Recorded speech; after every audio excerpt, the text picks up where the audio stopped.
Y hermanos amados, los que estamos acá, vamos a disfrutar en primera persona a nuestro invitado de hoy. Cada vez que viene yo no sé cómo presentarlo, porque yo le digo el pastor y no le gusta que le diga pastor. Quiero tirar el currículum de él, que ha recorrido los 5 continentes, que ha viajado más de 700 veces a todo el mundo, a todo Centroamérica, pero tampoco le gusta. Así que no sé qué decir, solamente dejar en este lugar a uno de mis maestros y a mi amigo personal, el pastor Benjamín Parra. Dios bendiga a Benjamín, le conozco a Benjamín. Que te bendiga.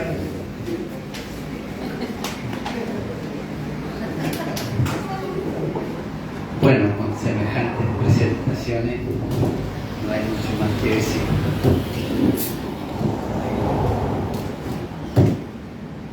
Bueno, primero que nada les saludo con mucho cariño, con mucho afecto, con el amor, el cariño, en la comunión del Señor, que es quien nos une, quien nos hace parte de una historia común, aunque no nos conozcamos a lo mejor mucho, pero esa historia en Cristo nos encuentra. Es interesante porque la palabra congregar viene de una voz griega que es episinagoge, y que es muy curioso porque quiere decir por encima del templo, por encima del edificio, más arriba del edificio, es encontrarnos en Cristo. En realidad congregarse, más que unirse, juntarse en un edificio, es juntarnos en Cristo. Entonces, lo que intenta decir el escritor bíblico es que mientras más cerca estamos de Cristo, más cerca estamos los unos de los otros, porque Él nos une. Me parece muy interesante.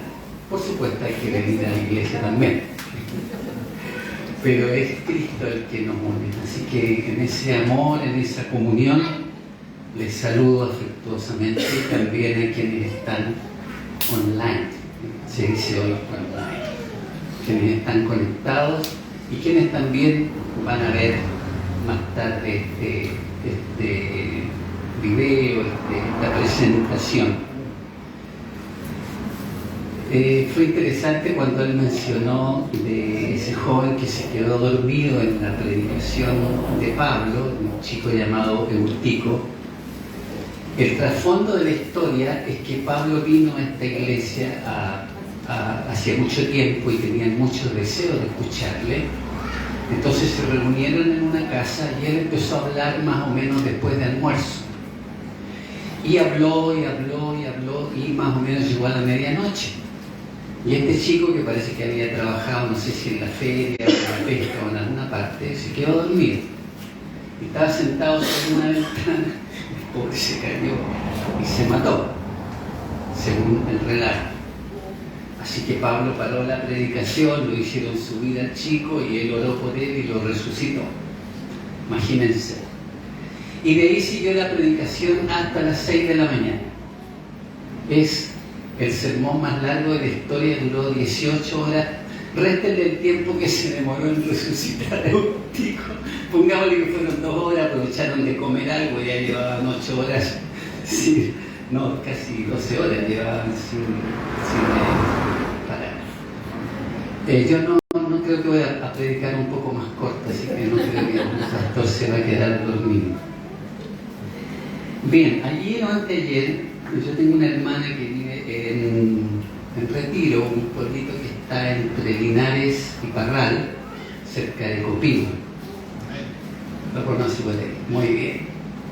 De allá es toda mi familia, mi papá principalmente era de esa zona. Y a veces a ella en la iglesia le toca a lo mejor ir a una reunión de damas y predicar.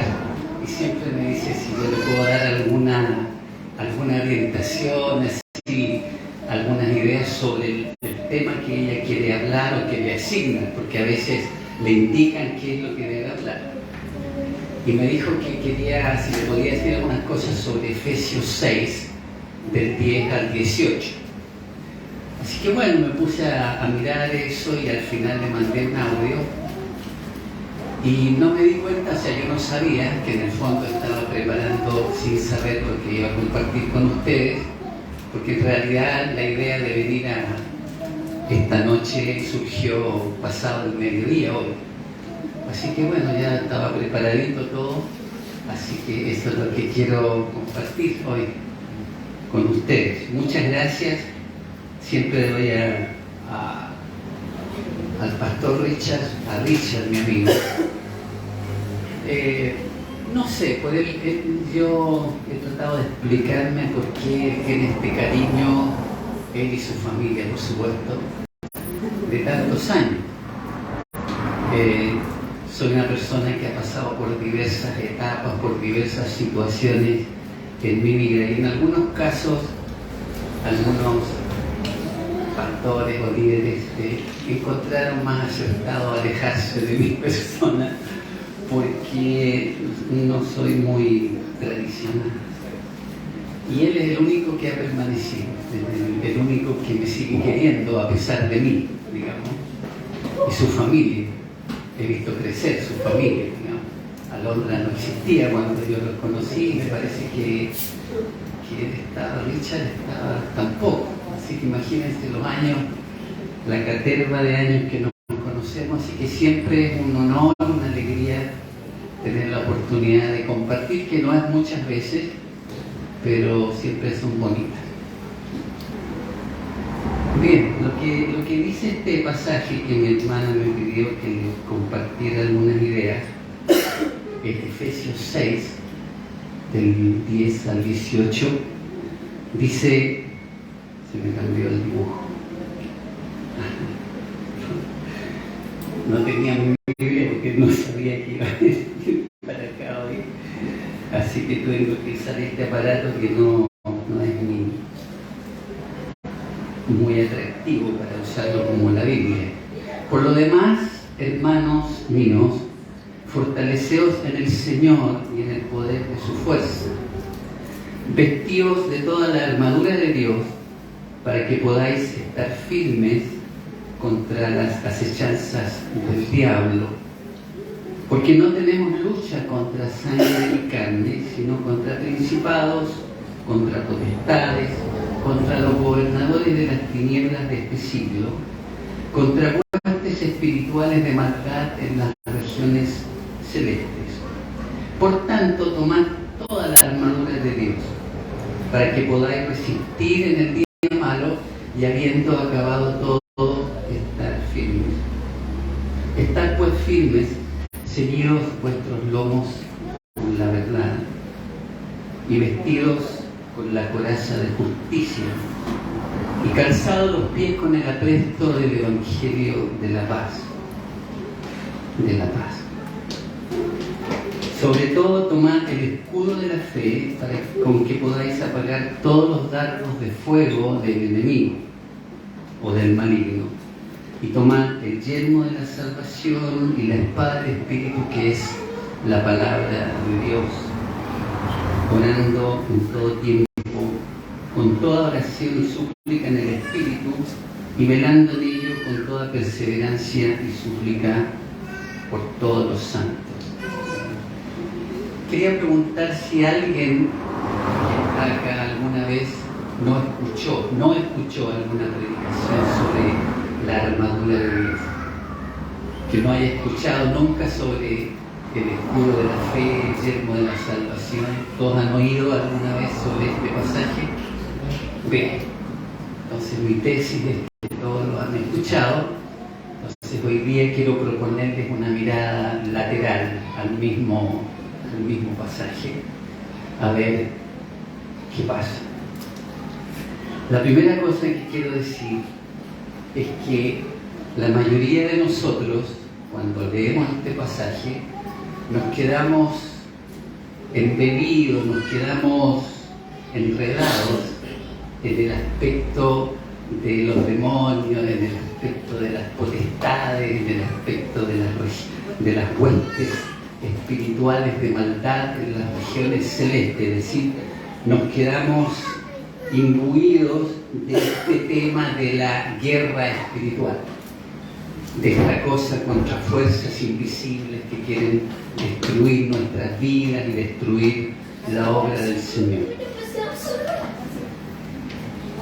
El tema es que cuando no leemos todo el contexto, partimos de ese versículo y no leemos lo de antes y no leemos lo de después, sacamos el pasaje de su contexto y pierde relevancia por una parte, y por otra parte adquiere una fuerza que no es la intención del escritor. Es decir, Efesios no es un libro sobre la guerra espiritual, pero cuando leemos ese pasaje pensamos que todo el tema de Pablo es los demonios y las huestes y todo eso, y perdemos la perspectiva. Entonces quisiera que pudiéramos arrancar un poco de esa mirada y ser en lo posible más prácticos. Tenía un viejo profesor en Jucum hace muchísimos años y también en la universidad, que decía una frase que toda la vida me ha servido cuando tengo que mirar a un texto bíblico que parece un poco abstracto. Él dijo: no podemos ser tan espirituales que no podamos ser prácticos. Es decir, la espiritualidad, ese concepto tan etéreo, tan inasible, que a veces decimos, ¿qué es la espiritualidad?, tiene una parte práctica, tiene una aplicación en el aquí y el ahora de la vida. Entonces, cuando uno rescata ese aspecto práctico de la cotidianidad, de la vida que nos toca alrededor y adentro de nosotros, la palabra adquiere una fuerza enorme. Porque la verdad, la fuerza principal de la verdad es que transforma la vida, nos enseña a vivir, nos muestra qué no hacer y qué hacer, evade esa influencia platónica, esa cosa medio mística de que la espiritualidad o la fe es algo que está por allí en algún segundo, tercero, cuarto cielo, y nos arrebata de ese misticismo y nos pone en el diario vivir. Y eso es lo que quisiera hacer. El problema con mirar este pasaje demasiado en el ámbito de la guerra espiritual es que se traslada, y esta es la parte que quiero que ojalá, si no se pudiera entender, entendieran esta de mi parte, digamos, es que traslada sutilmente los conflictos de la vida cotidiana se le traslada, se le atribuye la responsabilidad de nuestros problemas al demonio, a las huestes espirituales de matar, al enemigo. Entonces yo cuando discutía con mi mamá porque había un problema y qué sé yo en la casa, porque veía que mis padres peleaban o mis hermanas no querían ir a la iglesia y todas esas cosas, ella me decía esa sentencia, digamos, que resumía todo. Me decía: hijo, ese es el enemigo. El enemigo era el que hacía todas las cosas mal. Entonces, cuando había un conflicto decía: ve, el enemigo. Entonces yo arribaba cuando era joven a la conclusión de que parece que el enemigo las ganaba todas y Dios parecía que no ganaba muchas, porque siempre era el enemigo. Entonces eso es lo que pasa cuando uno le atribuye demasiada importancia a esta parte invisible y no la aterriza en lo cotidiano. Nosotros mayormente, no todo, mayormente somos responsables o estamos involucrados en lo que nos pasa. ¿Ya?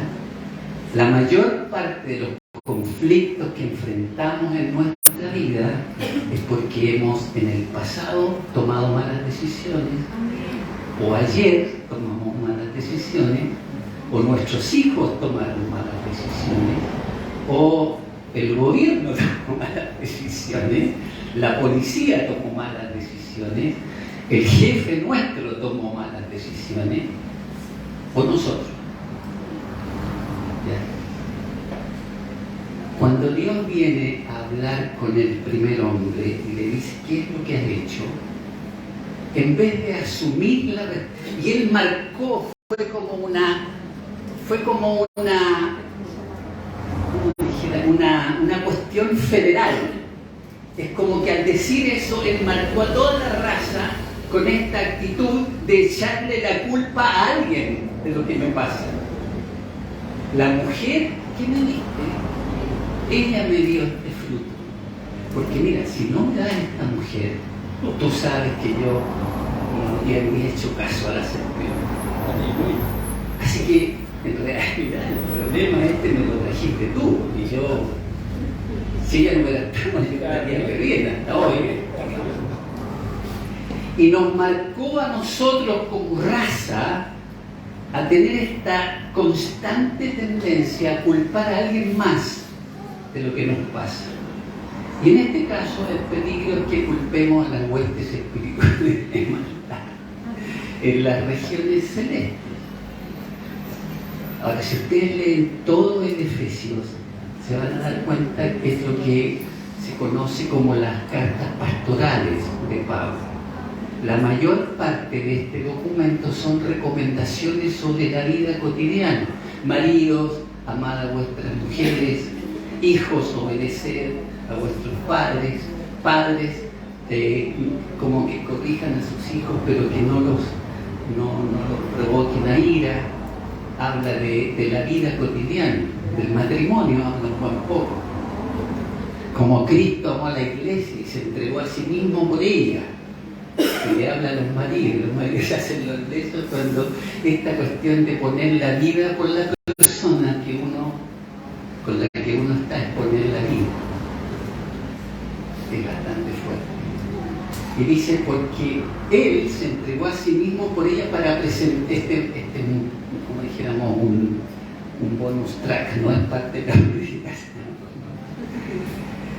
Dice que Él puso su vida por ella y la trató bien para presentársela a sí mismo como una novia perfecta, sin mancha. Y la tesis que yo saco de aquí es que si usted quiere tener una esposa que brilla, una esposa que es deseable a los ojos, tiene que ver con cómo usted la trata, cómo usted la cuida, cómo usted la quiere, cómo usted la escucha, cómo usted tiene su intimidad. Como Cristo amó a la iglesia y se entregó a sí mismo por ella. Entonces uno dice, le pregunta a una de las mujeres en forma retórica, no las tienen que responder, ¿cuántos maridos sienten que su marido entrega su vida por usted? Entonces los maridos dicen, claro, yo trabajo, salgo a las 3 de la mañana. Porque los hombres piensan que poner la vida por las esposas es ir a trabajar y traer plata para la casa. Y es mucho más complejo eso. Un día vamos a hablar, por ahí se le ocurre hacer un encuentro para el matrimonio. Bueno, eso es la parte. Entonces, ¿quién es la armadura de la que habla aquí Pablo? ¿Cuál es la armadura? Entonces uno otra vez, muy imbuido por El Señor de los Anillos y todas estas sagas épicas, ¿no es cierto? Piensa en escudos, piensa en espadas, piensa en armaduras brillantes, en caballos blancos, vamos a luchar contra huestes espirituales, entonces hacemos unas reuniones especiales para ponernos la armadura y atacar al enemigo. Pensamos en los dispositivos y no pensamos en la esencia de la cuestión que dice Pablo. Dice, por ejemplo, dice el escudo de la fe. Y nos quedamos pegados en un escudo y nos imaginamos cómo será el escudo de la fe, cuando el tema ese no es el escudo, es la fe. Pablo le pone un dibujito, pero él quiere que usted piense en la fe, no en el escudo. Quiere que piense en la salvación, como la vamos a mirar, no en el yelmo. Quiere que piense en la Biblia, no en una espada del Espíritu, que piense en la palabra de Dios. Entonces, quiero compartirles algunas ideas de esta armadura. Si pueden, cuando lo puedan ver, si pueden subrayar, cuando empieza a hablar de la armadura, subrayen, por ejemplo, dice, ceñido vuestros lomos con la verdad. Entonces, ¿cuál es el concepto ahí? ¿Es esta cosa, la cota de malla, o es la verdad? Es la verdad. Entonces, anote ahí en el papelito la verdad. A ver, ¿qué es lo que Pablo quiere decirme cuando dice que la verdad? La segunda es vestidos con la coraza de ¿qué? Justicia. ¿Qué es el tema ahí? ¿La coraza o la justicia?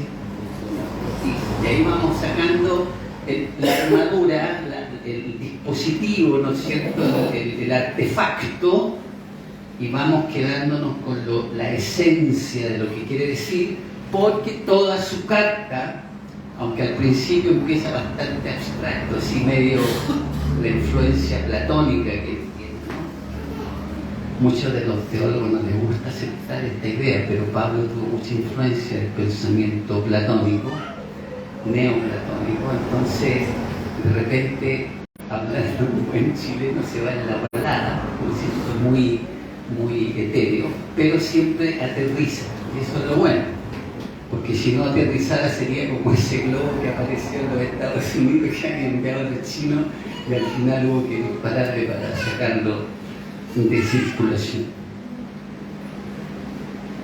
Entonces los temas son verdad, justicia, paz, fe, salvación, Biblia y oración. O sea, el tema de la armadura de Dios es conducta, vida cotidiana, acciones concretas en el vivir día a día. No seamos tan espirituales que no podamos ser prácticos. Si el Evangelio nos sirve para la vida, si el Evangelio nos sirve para el matrimonio, si el Evangelio nos sirve para educar a los hijos, si el Evangelio nos sirve para tener una casa digna, el Evangelio no sirve para nada. ¡Wow! Dice hermano, de la salvación. Bueno, vamos a hablar un poquito de la salvación.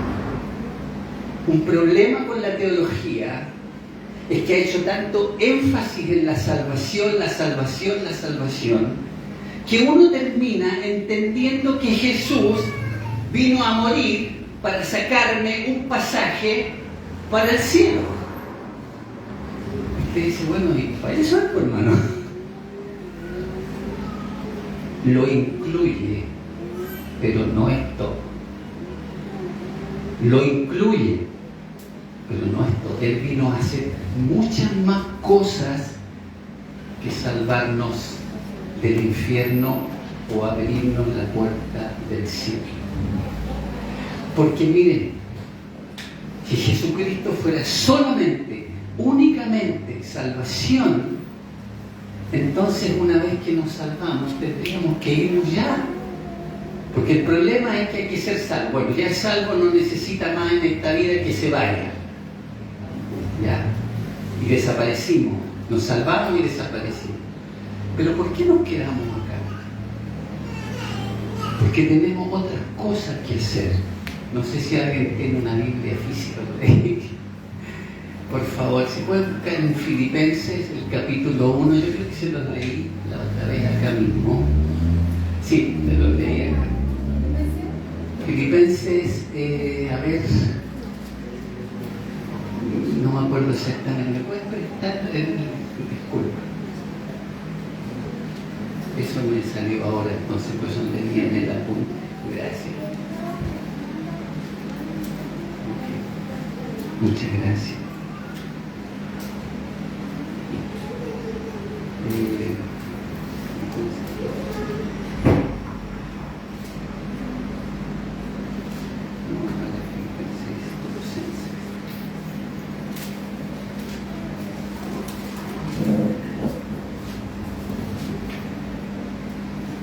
Aquí está. Y es interesante porque habla de principado. Dice Colosenses 1:15. Él es la imagen del Dios invisible, el primogénito de toda creación, porque en Él fueron creadas todas las cosas, las que hay en los cielos y las que hay en la tierra, visibles e invisibles, sean tronos, sean dominios, sean principados, sean potestades, todo fue creado por medio de Él y para Él. Y Él es antes de todas las cosas, y todas las cosas en Él subsisten y siguen, y dice: por cuanto agradó al Padre que en Él habitase toda plenitud, y por medio de, escuchen, esto es fundamental, hermano, es fundamental, dice, por medio de Él reconciliar consigo, o sea, uno de los propósitos de Dios al enviarnos a Jesús era que reconciliara con Dios no solamente las almas de las personas, por favor, dice todas las cosas. Entonces, una pregunta de examen, una pregunta de estudio bíblico es: ¿qué serían todas las cosas que Dios tiene interés en reconciliar?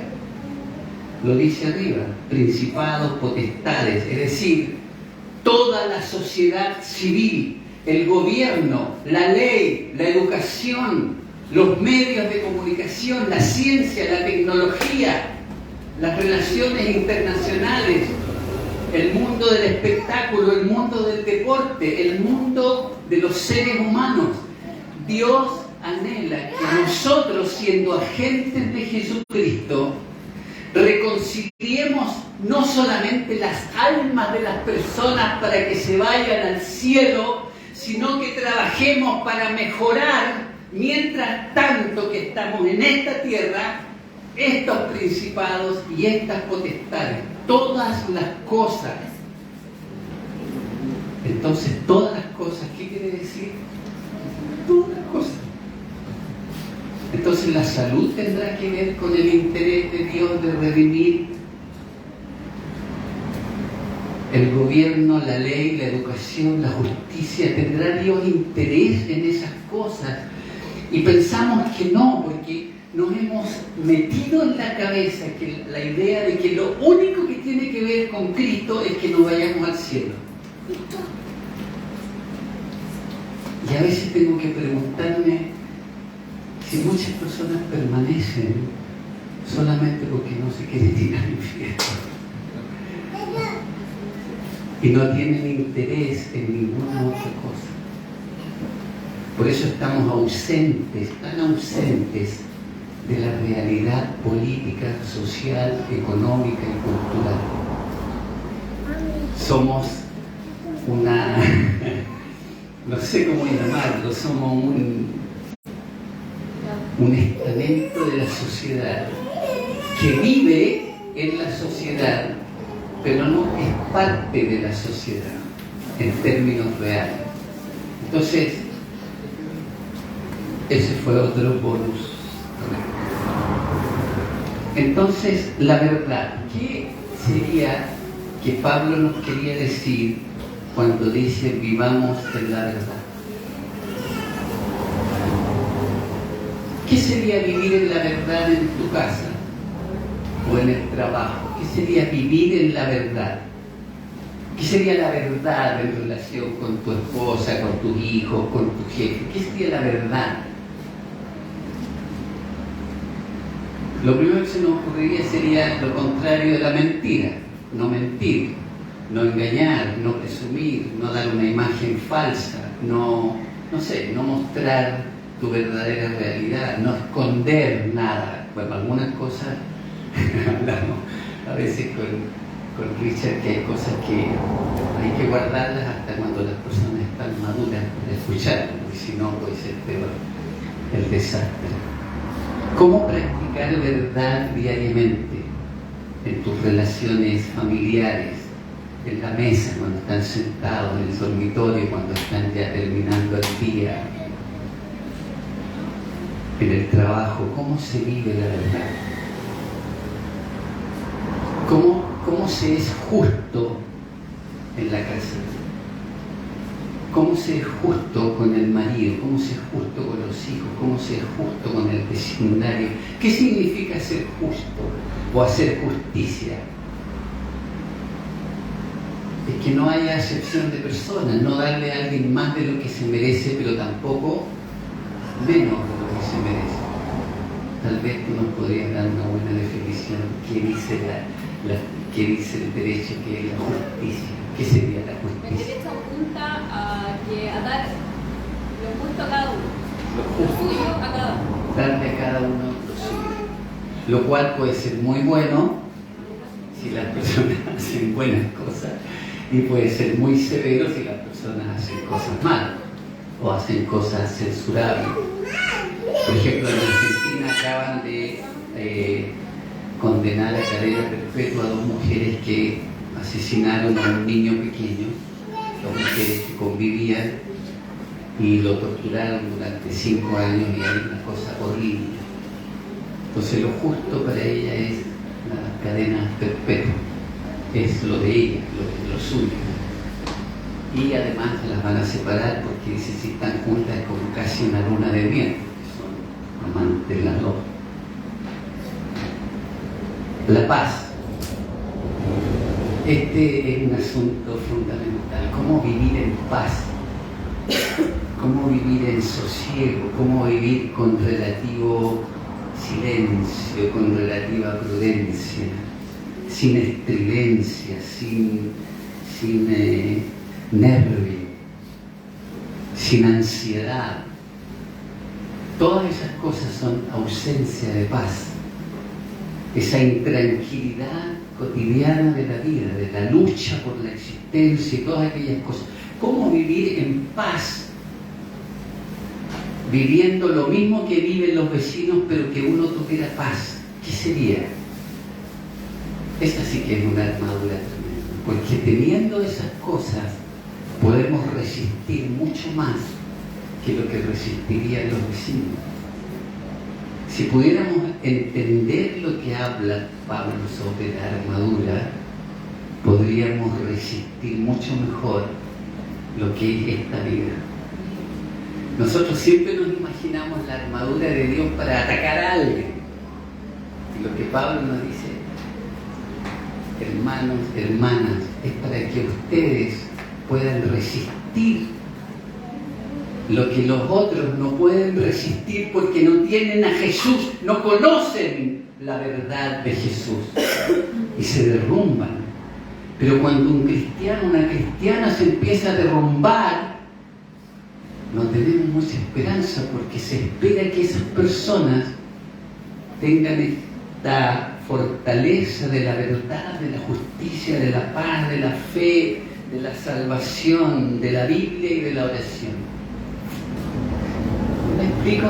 Estoy más o menos en su longitud de onda, o como se le pasó al apóstol Pablo, me fui a la plata.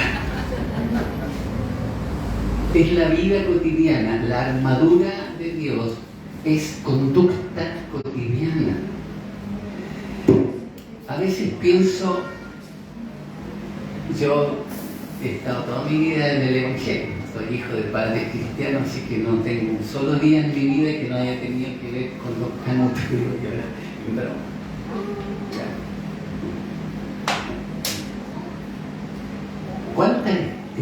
¿Cuántas predicaciones habré oído en mi vida? Una vez saqué la cuenta una persona que tiene como 20 años en el Evangelio y que asiste por lo menos 2 o 3 veces por semana y escucha una predicación, pongámosle de 45 minutos, Al cabo de 20 años ha escuchado alrededor de 9.000 horas de predicación. Y al cabo de ese tiempo esa persona todavía tiene problemas, conflictos, dificultades, y uno dice entonces, ¿qué? Pablo dice que en el lapso de 2 años a los efesios, él les dio todo el consejo de Dios. O sea, en 2 años uno tendría que saber todo lo que se necesita saber y el resto del tiempo tendría que ser productivo, tendría que ser agresivo, tendría que ser eficaz y aún en las dificultades más grandes podría sonreír y tener paz, porque tiene algo permanente y profundo. No sé si me sigo explicando. Los psicólogos cristianos están ganando un montón de plata. Un montón.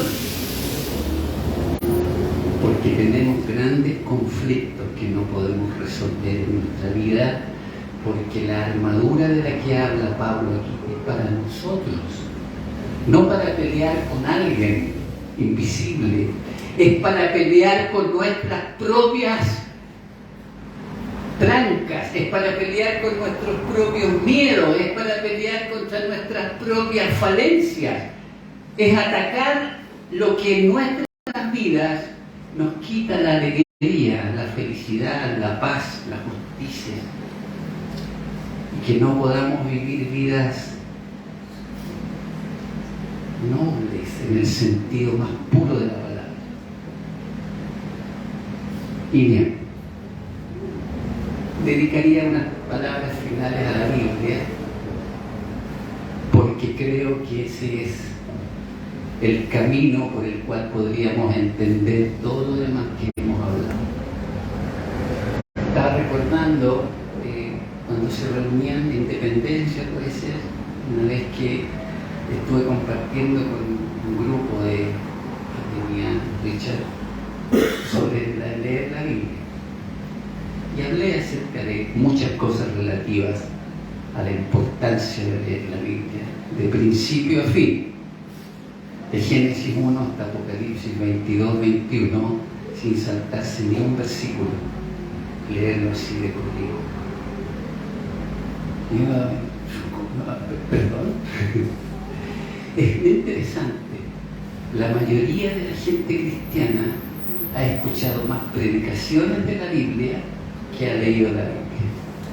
Ha leído más libros cristianos que la Biblia. Me pueden hablar de Tim LaHaye, me hablan de no sé, Jim, me hablan de no sé, Lucado, Max Lucado, y me hablan de un montón de Philip Yancey, y me hablan de un montón de autores que son, si usted suma, podrán ser 3.000, 4.000 páginas de libros cristianos. La Biblia tiene 1.000 páginas y no la han leído nunca entera. Han recibido pildoritas, han recibido cápsulas, han recibido vacunas de la palabra. Entonces le inoculan la palabra en una pequeña cantidad para que usted sea resistente a la palabra y no se contagie con la pasión de la palabra, que no se contagie con esa hambre insaciable de leer este libro una y otra vez, y descubrir a través de los años, después de 45 años que la leo, sigo encontrando cosas del mes pasado. Digo, pero ¿cómo no lo vi hace tantos años? Porque dice, clama a mí y yo te responderé y te enseñaré cosas grandes y ocultas que están aquí, que tú no conoces. Clama significa un anhelo, una pasión, una queja, un grito. Es decir, porque ¿cuál es el argumento que me dan a mí cuando la gente dice que no la lee? Se aburre, no la entiende, le da sueño. Tengo una persona muy conocida, muy cercana, que ella se levanta en la mañana y su rutina es prepararse un café y 1 hora completa de ver reels en internet y mandar, de los cuales yo recibo algunos. 1 hora entera de mirar reels. No es 1 hora entera de leer la Biblia. Entonces uno dice, pero ya está con la cuestión de que hay que leerla. Hay que leerla, pues. Es el documento de nuestra fe. Amén. Es que me dice, en el libro que me dice quién piensa Dios.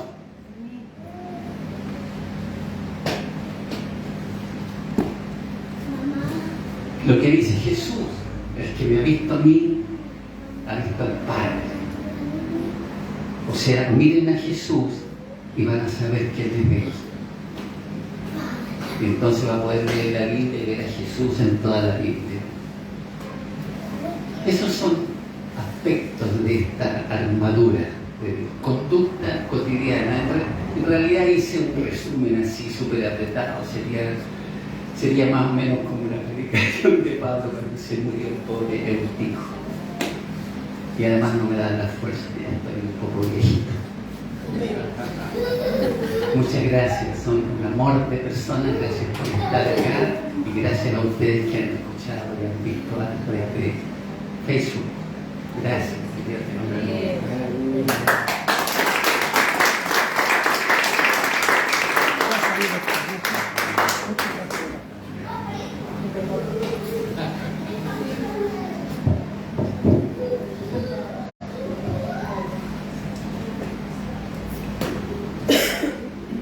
¿Qué voy a decir yo? Cantemos, Claudio.